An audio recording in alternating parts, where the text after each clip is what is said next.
Welcome to Madang. Today's special guest is Lisa Sharon Harper, who is the founder and president of Freedom Road. Today she shares her new book, Fortune. In this episode, she shares about enslavement, indentured servants, race laws, white supremacy, forgiveness, ubuntu, and so much more. Please stay tuned. Please join over 3,000 people on Homebrewed Christianity's online class, Christianity in Process. This is an online pop-up learning community with Dr. John Cobb and Dr. Tripp Fuller. Make sure you read their books too. You can win a chance to get Cobb's complete works, which is valued at $1,250. Please follow Homebrewed Christianity as Dr. Fuller has other amazing weekly podcasts. Join him as he celebrates 14 amazing years of podcasting and has become the most listened to theological podcast in the world. This is what happens because the Wild Goose Festival happens. Dreams are born, minds are changed, spirits rearranged, and people leave with eyes and arms open to the whole wide, aching world, ready to make a difference. This is what happens because the Wild Goose Festival happens. Ana Luisa crafts high-quality jewelry pieces at very affordable prices. They're carbon neutral from packaging to products.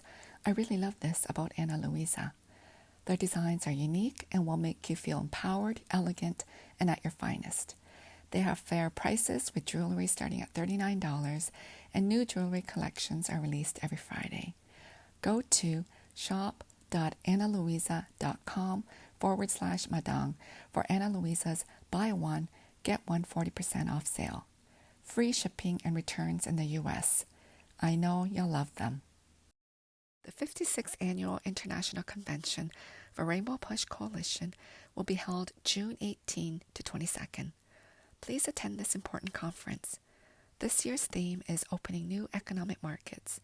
Get informed, get inspired, get involved. Please become a member of PUSH and join 50,000 of your friends, families, and colleagues representing all specialties, ages, and industries. Take your seat at the table. Please join or donate to Rainbow Push today by going to www.rainbowpush.org. For sponsorship inquiries, please email madangpodcast.gmail.com. This is Madang, an outdoor living room for guests to share their experiences and their work. I invite you to come in and stay for a while. Welcome to Madang. Thank you so much for joining us. But we have a very special guest, Lisa Sharon Harper. She's a prolific speaker, writer, and activist. She is the founder and president of Freedom Road. She is the author of several books, including Evangelical Does Not Equal Republican or Democrat, and Left, Right, and Christ. She is a columnist at Sojourners Magazine and an Auburn Theological Seminary senior fellow. Ms. Harper also has appeared on several podcasts, radio, and TV.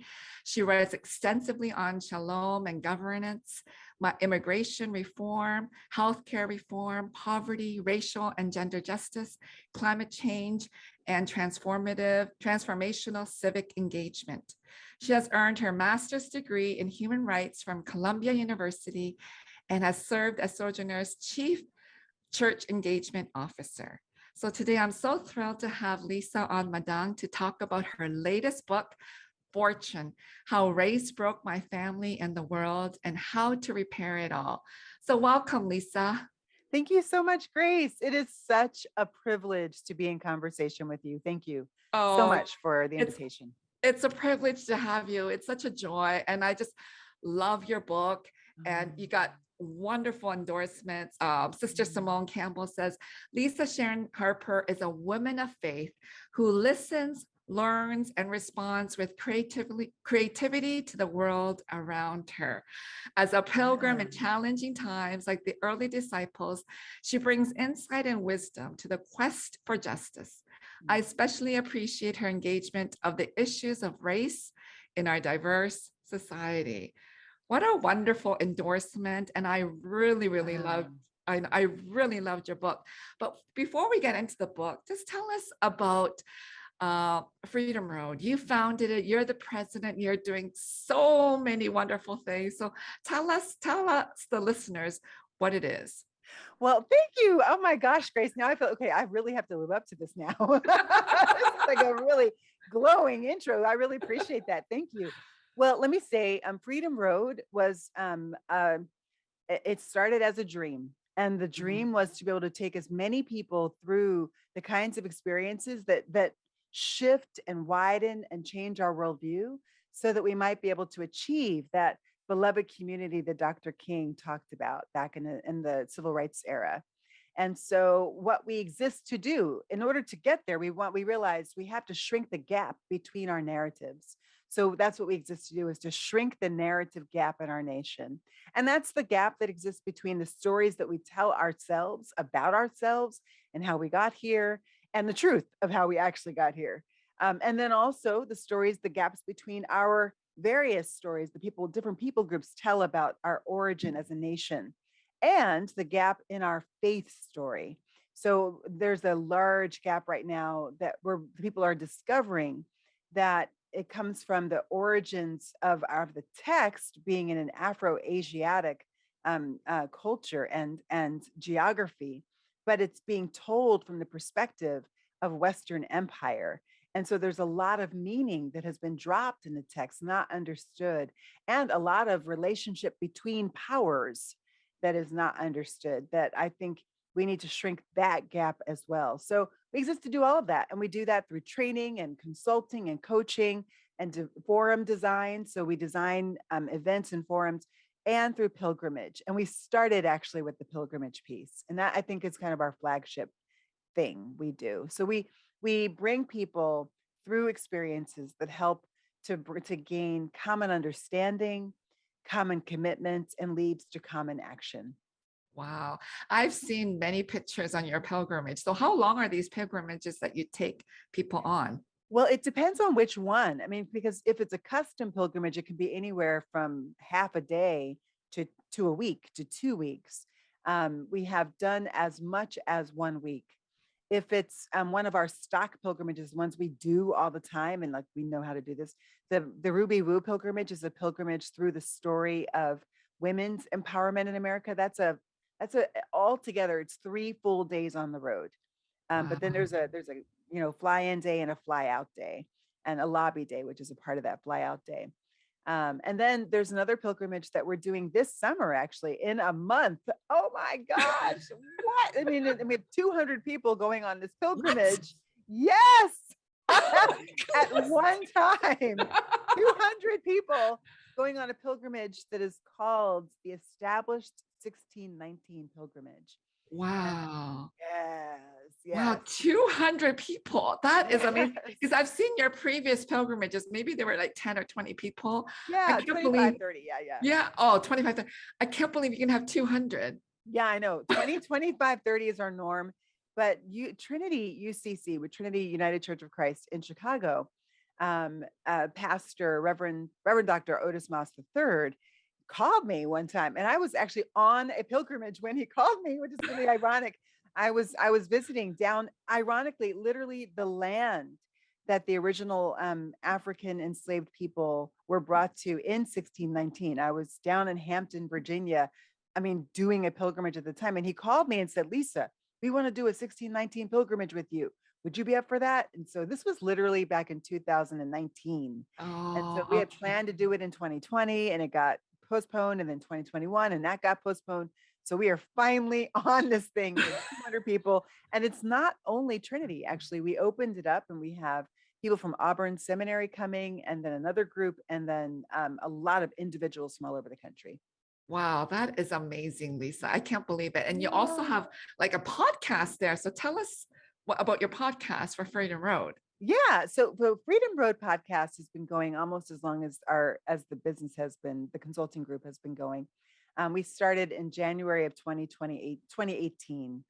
And it exists to bring together movement leaders into conversation, but to lift the veil. Because I was having all these conversations. I got to thinking, I'm having all of these really amazing conversations where I'm learning so much from movement leaders simply because I happen to be in that space. I happen to be, walking alongside, adding the heft of my own feet, to the walk, to the march. And so I get to be in on these conversations, but I was like, man, if more people could be in on these conversations, maybe we could actually do some educating, do some worldview shifting, some narrative gap shrinking. And so we started the podcast, Freedom Road Podcast. And every month we come together with faith leaders who are a part of the movement for change, movement for justice. And we all have these same kind of conversations we would normally have on the front lines. It's just that this time you have microphones in your faces, in our faces, and you are listening in. And so that's Freedom Road Podcast. We have another one actually we just launched. And this is not a project of Freedom Road. It's a project that I'm a part of, but it's a collaboration of several different organizations, including Auburn, Trinity, and Middle Church, and also Faith in Action. So we have a podcast that we just launched called The Four. And it's the four, you can find us at the4.us. So I'm sorry, that's wrong. The4.black. Okay. So you can find us at the4.black. And it is an incredible group of faith leaders who are talking about issues that are affecting the African-American community. So it's for Black Christian pastors and advocates and faith leaders. So myself, Otis Moss III, Reverend Dr. Otis Moss III, excuse me, Reverend Dr. Jackie Lewis, and Reverend Michael Ray Matthews. And so it's hilarious. It is really funny, and at the same time goes really deep. So yeah, I have to check those out. Yeah. You do so much work. You got the pilgrimage, you're the president of Freedom Road, you're doing the podcast, and your guests all over the place too. You were a guest. So how in the world did you find the time to write your fabulous new book, Fortune? Wow. How did you do this? Wow. Well, Grace, thank you first of all for I feel so seen by you. You're really truly tracking. Thank you. It's a lot, but I'll tell you what, in order to write Fortune, I had to have a weekly discipline of setting aside time for writing. And that's part of it. Literally, it's part of the reason why I decided to start another project under Freedom Road, which is our global writers group. So we were writing. Yeah, we were writers. more stuff. We have more stuff, more opportunities, right? Yeah. So, but it's because I had a need, and I was like, you know what? I'm sure others have a need, and we're all in lockdown now. We started it in around April of 2020, so right after lockdown, and so it has it's still going. We still meet, but I could not have written Fortune without the Global Writers Group. We come together every Saturday for 4 hours. We're writing for 3 hours. 9 a.m. to 12 p.m. Eastern time. And then from 12 to 1, each of us reads 3 minutes of what we wrote. And then we get 1 minute of feedback. So I got amazingly great feedback from the group, and it just sharpened my writing. And listening to their voices, listening to their writing over the course of 2 years, really my writing became better. That is amazing, because I don't know how you can write for 3 blocks. If I set aside three hours, I would probably be Googling and looking at the latest gossip. Because that's how I write. I just take breaks all the time. So I don't know how, but that's great that you had this. I need massive amounts of time set aside, because I do the same thing. But in order to get in the groove, I need to have that time to finally settle into the groove, and then I'm gone. Then I'm I look up and 6 hours have gone by. I think I need to try that, because I can't get in the groove these days. So maybe I'll try that. Shut everything down and put aside 3 hours or 4 hours. Join the group. You should be joining the group. You should be there. We want you there. I'll think about it, because that's too much pressure on me to write. Oh no. Gosh. Oh, Well, but definitely come if you want. Definitely come. Okay, yeah. Thank you so much for the open invitation. Yeah. So I think like this book is epic. Before I Mhm. got into the book, I knew it was about your family. And I thought, you know what? I've always wanted to write about my family too. But the depth and the history and the information, I was just blown away. I don't know how you gathered so much information for the book, because I don't think I would be able to do that. The discipline that you had, Mm. the writing capacity, like it is so well written.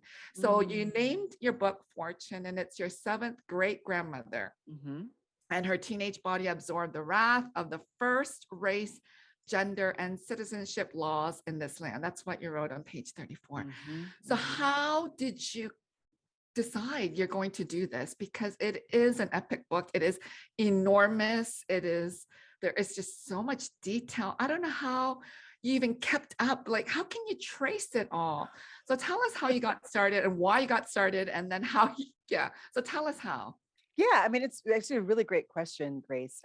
30 years ago, I called my mom and I said, Mom, I want to know, who are we? Like, tell me about the ancestors that you know about. And it was in that context that I wrote my very first family tree.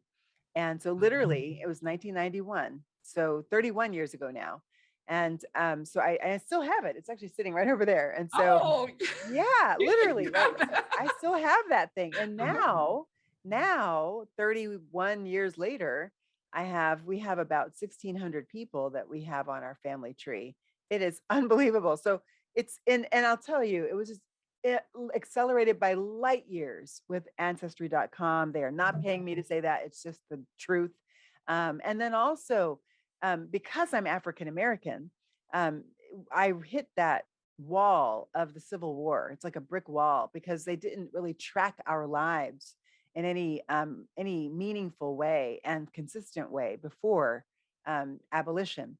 So the way that you would be able to find your ancestors, you need to know their name of their master, and then see if you can find their them listed on the slave schedule. But the slave schedule didn't have their names; it only had the age, the coloring, as in black, mulatto, or Indian, um, and then also the gender, male or female. So you know, that is what really took a whole long time.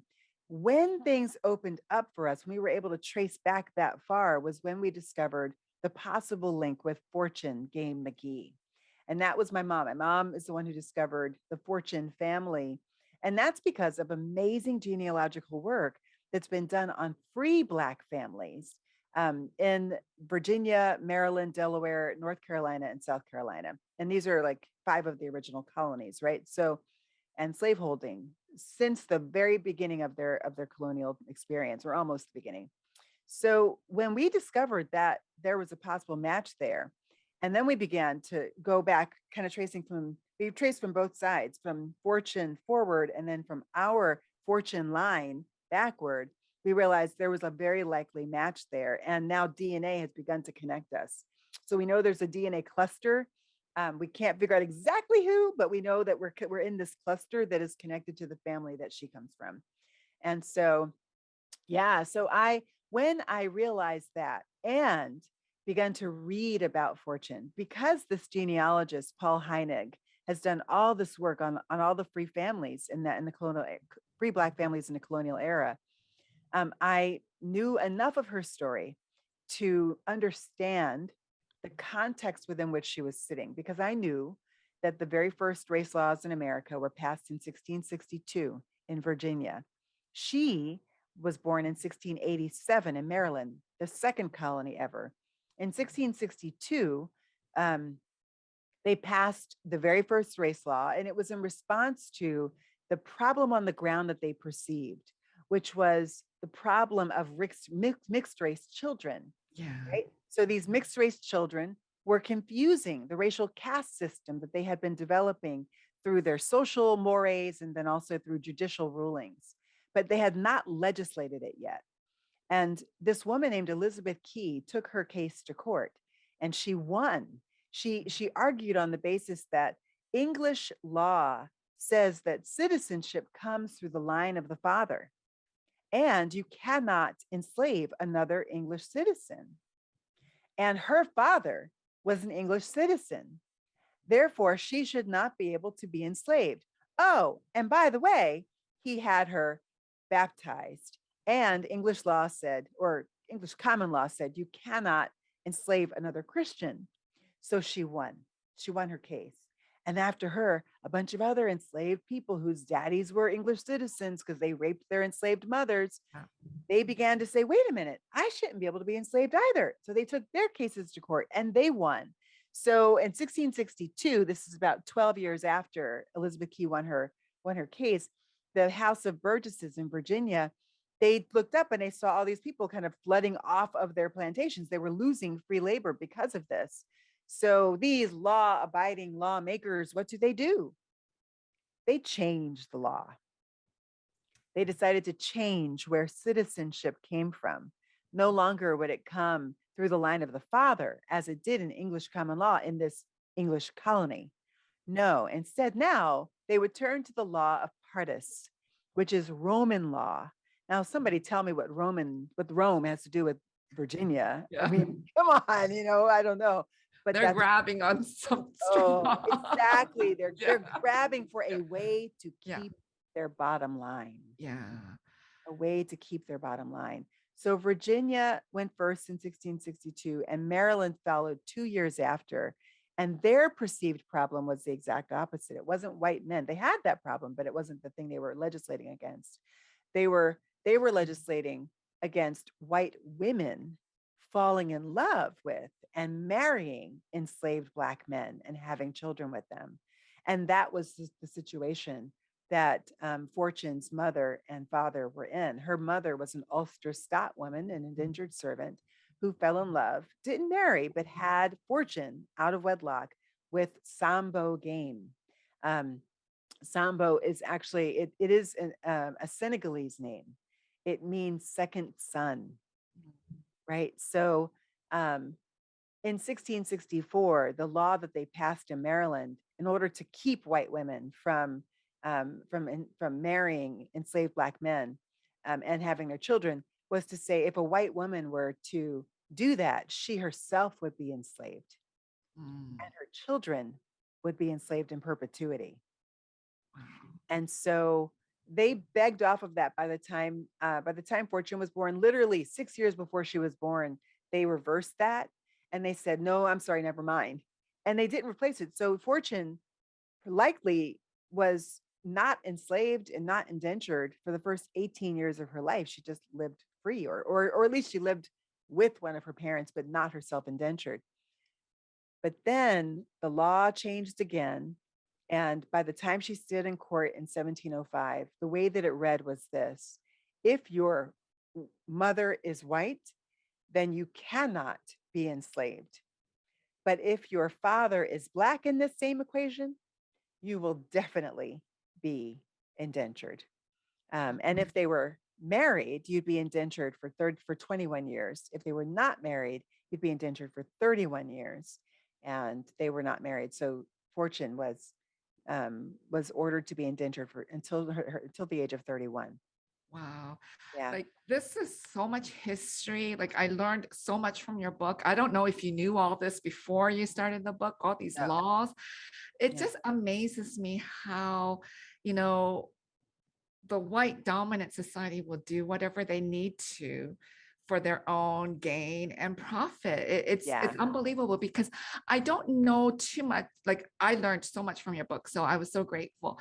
But I know a bit more about the Asian history, and so many of them came as indentured servants, and they were indentured for a long time. So I always thought it was only Asians who were indentured. But then in your book, in your book, I realized that African Americans were too. So can you explain since 1619? So explain to the listeners, because you explained it very well in your book. So tell us about the indenturing and the enslavement and all that. Okay. Like, what the difference is. So, well, first of all, let me just say that the reason why I wrote the book, why I said this has to be a book, not just my own family research, is because I realized that the story of Fortune, her body is absorbing those very first race laws. And then you can begin to see the impact of those race laws through the generations. And so I said, this is not just the story of my family. This is the story of America and race. So somebody's got to write this. Yeah. Might as well be me. And, with my own family. So Yeah. to answer your next question, indenture was actually a very common way that that Europe, and I think also in Africa, that they would indenture servants, and not just Africa but Middle East. They would indenture servants to pay off debt, right? Or in Africa, what they would do is they would indenture people as like a prisoner of war, that kind of thing. But it was very different. They actually brought them into their family. They had rights. They could marry. They could have children. It wasn't like it was slavery in America. But in Europe, indentured servitude was usually to pay off debt or to pay off a debt to society, like a prison sentence. And it especially was something that they used in order to have Europeans pay off debt that they incurred by getting on a boat and coming over to America, usually to escape poverty. Right. So some rich person would sponsor their ride to America, and then they would have to work off that debt through indentured service, usually for about 3 to 7 years. Now, race and indenture began in 1619. So in 1619, when those first Angolan Africans, 19 and odd is what they said, or 20 and odd rather, got off the ship, were forced off the ship. It was a warship. It's called the White Lion, and it had pirated them off of a slave ship that was headed to Mexico. This is like, it literally blew my mind how global this is, right? Yeah. So Uh-huh. Mexico had slavery going on for a century before us, before the North America. And so they pirated those enslaved people off of the White Lion and brought them into the harbor at Point Comfort, which is now Hampton, Virginia, which is right down the river from Jamestown. Jamestown always gets the credit, but it wasn't Jamestown, it was Hampton. But they had a choice in that moment. They could have said, you know what, we're not into that. We're going to send them back. They let them go back where they wanted to, where they came from, but they didn't. Instead, they decided, you know what, we're going to exploit them for their labor, and they indentured them. So indenture and enslavement in America kind of grew up side by side, and more and more and more over the first century, the 1600s. Enslavement began to take over until finally, by the end of the 18th century, it's all slavery, and indenture is really not really a system they're using anymore by the end of the colonial era. And it's all race-based by that time as well.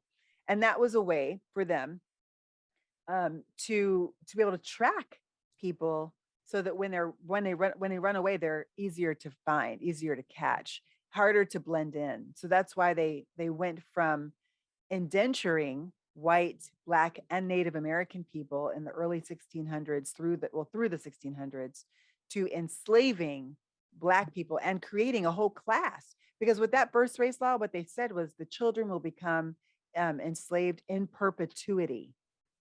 In other words, forever. So if your mother traces back to a Black woman in Virginia, then you will be a slave. And if your grandmother and all of your descendants after you will be enslaved. That's how race-based slavery was created. So after the Civil War, when enslaved people were set free and abolition was finally came, and they didn't know what to do with all of the Chinese men that they had brought in through the Burlingame Treaty, right? For the railroad. Yeah. What did they do? They filled the slave cabins we had just left with Chinese indentured servants. Yeah. Mm-hmm. Yeah. So yeah, thank you for building that bridge and giving us that history, because that's so important. And so much of this is not common knowledge. It's not taught in our public schools or in high schools. So that's why I find your book is so important. Even though you started with like your family tracing, you brought in so much historical facts and data that it's such an important book for all of us to read. And you also detailed a lot, like one you wrote, the American economy was built on a foundation of exploited blacksmiths and carpenters and accountants and engineers and doctors and architects, et cetera, et cetera. And you said each one exploited each one brutalized. I just, it's so painful for me to read this because this is our American history. And, people say, who cares? That was so long ago. People say that to brush it off, but it's so important to know the history so we know how to move forward and or go even forward. It's so brutal. Our whole history, the genocide, the enslavement, the indenturing, it is so difficult, and it was really hard to read in your own family story. So do you want to say more about how it was exploitation and brutalization, colonialism? It was like all this kind of boiled together. And I know that's what Freedom Road, when you were describing Freedom Road, what your duties were, I thought, this is exactly what your book is doing right now. Yes. So yeah, tell us about all this and how to even move forward. I don't know if we even can at this point. It's so painful to read it. Well, I appreciate that. And it's interesting. That's been a really common response is it is a hard book to read because not because it's actually, I want to say I took pains to make it an amazing ride, right? So you do feel like you're there, but it's hard because the history itself is painful, right? So I think that one thing we have to, or one thing that comes to mind for me that rises to the surface is a pattern that I saw in throughout all the generations. What I found was that in every generation, laws were passed, structures were created, systems were followed, norms were created in the way that different people groups related to each other, that at every single turn, the goal was not to crush or enslave or exploit. The goal was to establish, protect, and entrench white male dominance. That was the goal. And the way that they chose to do that, well, you can't really do it any other way than to squash and control and confine the image of God in everyone else and to exploit it. Yeah. And so what happened to us was not because you had a bunch of white people, wringing their hands and, twisting their mustaches saying, how can we brutalize Black people today? It was, you had a bunch of businessmen saying, how can we increase our bottom line today? And that is why we need to understand the history, because those patterns are the same ones that are playing out today. Yeah. And the laws, the laws and structures, and even like everything, all of the fights that we are having right now, in terms of our government, everything from immigration reform to abortion to the question of whether or not we're going to have reparations, to policing. All of these questions they all go back to these questions of how people, men of European descent, decided that we should live together back in the 1700s and 1800s in ways that benefited them. Yeah. And many of those ways, like in a meta sense, like we have the 13th, 14th, and 15th Amendment. So you can say, well, we've made progress. Yes, we have. My family is no longer enslaved. The part of my family that was enslaved is no longer enslaved, right? That's progress. But in that 13th Amendment, in order to maintain Southern men's bottom lines, they included that clause that said, slavery will be abolished in America, except in the case of prison. So prison now becomes the new plantation. Yeah. And literally, it is the actual plantations that people just got set free from is where they're sent back. So that's peonage, right? In similar fashion, in the 20th century, that was the turn of the 20th century. In the 20th century, early 20th century, we have the establishment of the Federal Housing Authority. Yeah. Federal Housing, FHA loans, we all know about those, right? The Federal Housing Authority, when they first established the authority in 1933, the algorithm that the writer of the law puts together is, and by the way, he's a segregationist, it automatically lessens the value of land if one Black person lives anywhere in the community. If one Black person lives in that community, the value of everyone's land goes down according to the federal algorithm that would determine how they would value land to offer home loans, right? That So, is, yeah, right. So, horrible. and why did they do that? They did that to protect white men's dominance. So then you have, community covenants that come out of that. You have redlining, you have segregation. Well, I used to look back and go, boy, those are some mean people. They don't want to live around anybody. Well, it's not only that, it's actually economic. I just bought a home. If that was the law of the land, I would go against it. But basically what you have is you have a river of momentum pushing communities to then try to protect the value of their land, right? By establishing these community covenants and redlining and all of that. So our own government established a practice that then set African American communities back like 4 generations in terms of wealth development. Not to mention the riots and the lynchings and the civil and the peonage that literally drove us from land we had and stole our land in order to acquire it. Yeah. So thank you for that. And then your book also talks about white supremacy. You write a key strategy of white supremacy, and you've already touched on this before. You said a key strategy of white supremacy is to dismember, warp, and erase the memories of peoples of Eastern descent or of European descent. So yeah. So say a bit about white supremacy and also about whiteness, because you talk about whiteness is a phantom, and I find that so interesting. I agree with you. So it is such an important topic to understand all this history of what is happening and what is happening now. So can you just tell us what it is? Yeah. Sure. So whiteness was established, really established in 1619 when they took those 20 and odd Angolans off of the ship. But it was really established in law in 1662. So with that very first race law, right? And with that first race law, what they did was they began to distinguish between white indentured servants and Black slavery, right? So slaves, people who were Black were then deemed in not only in philosophy and then science, but now also in law.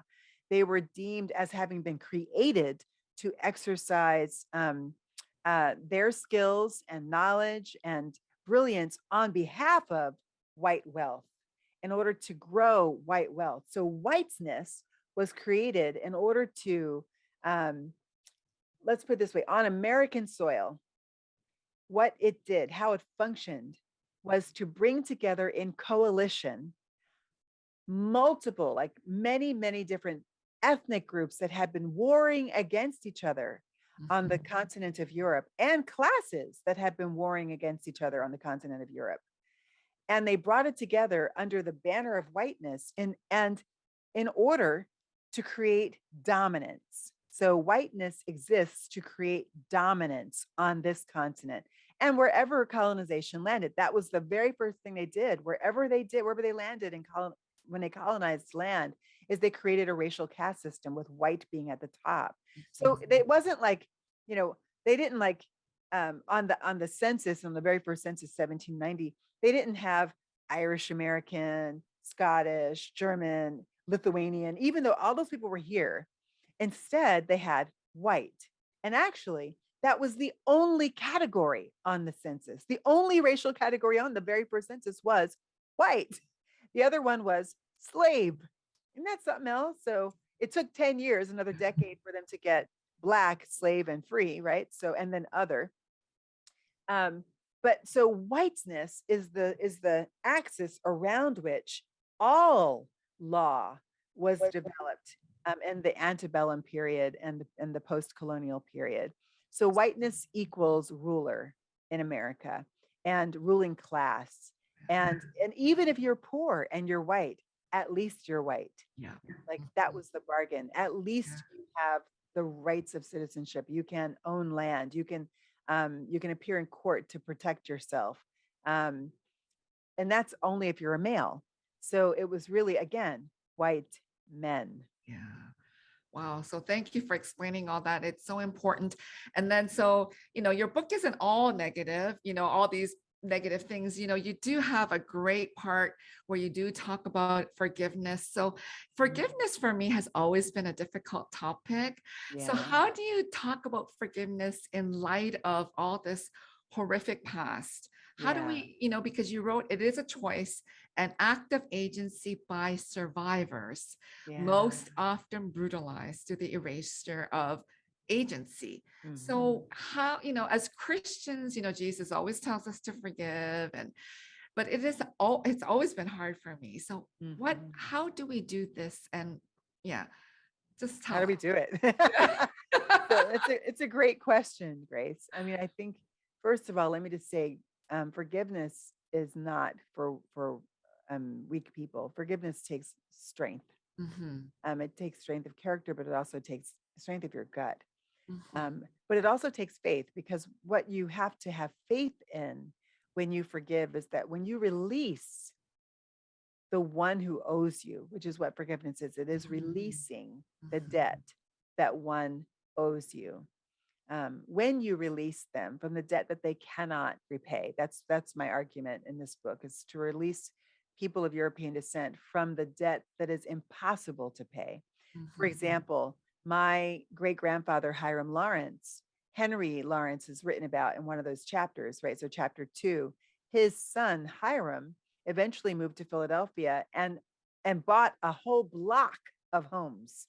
So, I just mhm, love Hiram's story. He was so, and his favorite author was Daniel Webster, because Daniel Webster was against the Indian removals.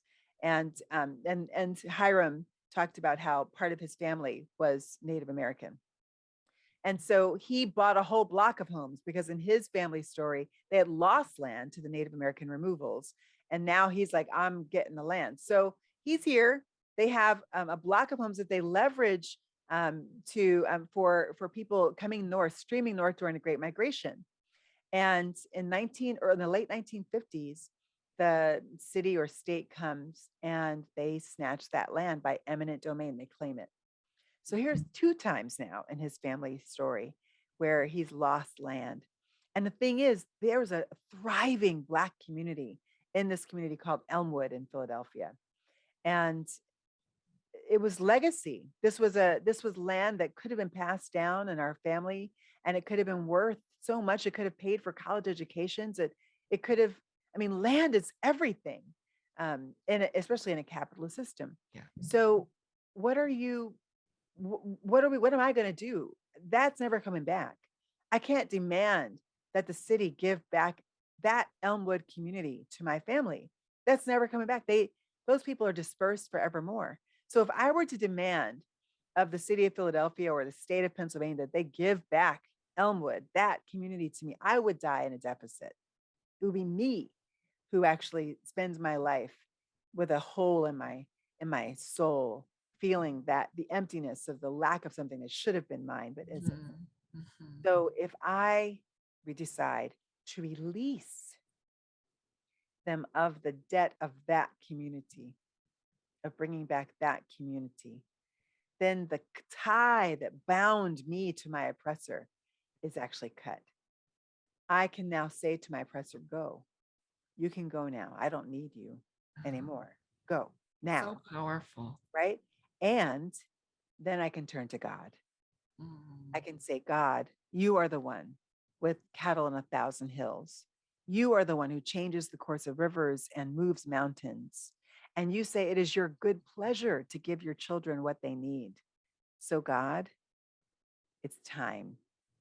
Ante up. What I do need, God, is I do need that community. I do need legacy. My family needs the legacy that was stolen from us. So, God, bring it. And you know what? God can. mhm. And God Wow. delights to. Uh-huh. So powerful, Lisa. And one of the quotes in your book is forgiveness cuts the ties between oppressed and Mhm. oppressor. Yeah. That is so powerful for me. And it's something for all of us to kind of keep in our hearts and let it simmer, that it cuts the ties between oppressed and oppressor. So thank you so much for that. Yeah, and I should say Archbishop Desmond Tutu uh-huh. is the one who actually, I mean, I was saying it, but I didn't realize that he actually said it way before I did. Oh, So I want to make sure that he gets that uh-huh. credit. Okay, wonderful. I'm so glad that all these important people have been saying it. So thank you for Yeah. that reminder. And then, so another thing, maybe tied to Archbishop is, for me as a Asian American theologian, I use a lot of Asian terms. I use Chi and Chong and Han. So here you use in the book ubuntu, and it's a very popular term, and I know Archbishop has used it too. So explain to us how you use it and what it means and how we can use it, even, this concept in our own life. So Ubuntu is a Swahili word that actually means I am because we are, right? So we are all connected. In other words, there is no me without us. Yeah. There is no me without we. And so understanding Ubuntu, it actually, for me, it resonates a lot with the concept of shalom that I wrote about in my last book, The Very Good Gospel. And, shalom is really all about the radical connectedness between all things. Well, on the continent of Africa, they had that concept, and that's what they called Ubuntu. Oh, So when we ask the question of why would we forgive, like, why would we even go there? And I'll tell you, the last chapter of my book was not originally forgiveness and the beloved community. It was originally going to be truth telling, reparation, restitution. That was it. uh-huh. But I decided as I was entering into the restitution chapter, two things became clear. First, restitution is close enough to reparation that I could fold that into that chapter, and I did. Second, if we end with restitution, that doesn't necessarily bring the beloved community. Mm-hmm. Like, we would have reparation, we would have restitution, but would we have healing? Would we have the ability to heal from centuries of internalized white supremacy? Mm-hmm. Would we realize our own calls to exercise dominion? And would we be able to live alongside those who had just oppressed us for 500 years, 400 years, 300 years, depending on when your people came here, right? So, or were brought here. And so that was a real critical question. And Donald Shriver is an amazing theologian who actually was the former president of Union Theological Seminary. He wrote a really great book called An Ethic for Enemies. And I studied this book when I was in grad school at Columbia getting my human rights degree. And I was thinking of it in an international context. I was thinking about it in the context of Croatia and Serbia and Bosnia, the Bosnian War in particular. But as I thought about it, with regard to the plight of African Americans on US soil, who have never even had an apology for 246 years of enslavement and 90 years of Jim Crow, and another 50, 60 years now of mass incarceration. We've never even had an apology. How do we live alongside people who have not even apologized? And even if they did, and even if they offered reparations, how do we find that new balance of power between us? How do we not become the dominators? How do we not become what has been done to us? Mm-hmm. We can only get there through the release of the debt that cannot be repaid, and the embrace of the call to the beloved community. Wow. So thank you so much, Lisa, for spending this time with me on my podcast, Madang, and for writing this it's such an important book. I hope that churches will read it, and also seminaries need to read it, because it's not, I first thought it was just your family story, but it is so much more. Like the history, the laws, all this theology is weaved in. It's so important. You bring in the Bible too. We didn't have time to go into that, but it's such a wealth of information. I don't know how you wrote it in the midst of all your other work that you're doing for Freedom Road and the pilgrimages and the podcasts and the guesting that you do.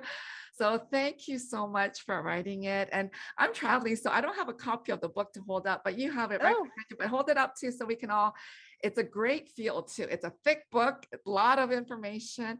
So thank you so much for writing it. And it's just a thrill to have you on the podcast. I hope to see you in person one day and maybe even join one of your pilgrimages. oh, that would be Yeah. so wonderful, Grace. It will be Yes. so much fun. Yes. So I will see how my schedule goes. But thank you so much, Lisa. I know you're such a super busy woman, but thank you so much for taking this time to be on my podcast. Thank you, Grace. It's been an honor. Thank you so much.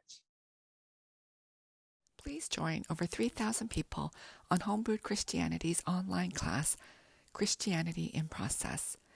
This is an online pop-up learning community with Dr. John Cobb and Dr. Tripp Fuller. Make sure you read their books too.